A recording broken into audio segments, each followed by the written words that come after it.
રાજ્યના પોલીસ વિભાગ દ્વારા પૂર્વ કચ્છના પોલીસ વડા સાગર બાગમાર અને પોલીસ અધિકારી રાજ સહિતના લોકોને શ્રેષ્ઠ કામગીરી બદલ એવોર્ડ એનાયત કરવાની જાહેરાત કરવામાં આવી છે। 25મી ગાંધીનગર ખાતે યોજાનાર સમારોહમાં એવોર્ડ એનાયત કરવામાં આવશે।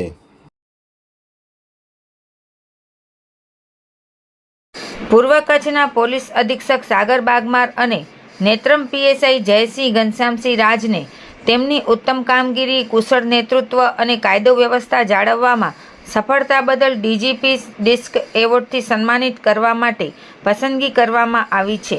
રાજ્યના પોલીસ મહાનિદેશક દ્વારા એનાયત થતો આ પ્રતિષ્ઠિત એવોર્ડ પૂર્વ કચ્છ માટે ગૌરવની ક્ષણ છે। આ એવોર્ડ માટે તેઓની સાથે ગુજરાતના અન્ય 110 પોલીસ અધિકારીઓ અને કર્મચારીઓની પણ પસંદગી થઈ છે। આ સમારોહ 25 નવેમ્બર 2025ના રોજ ગાંધીનગર ખાતે યોજાશે।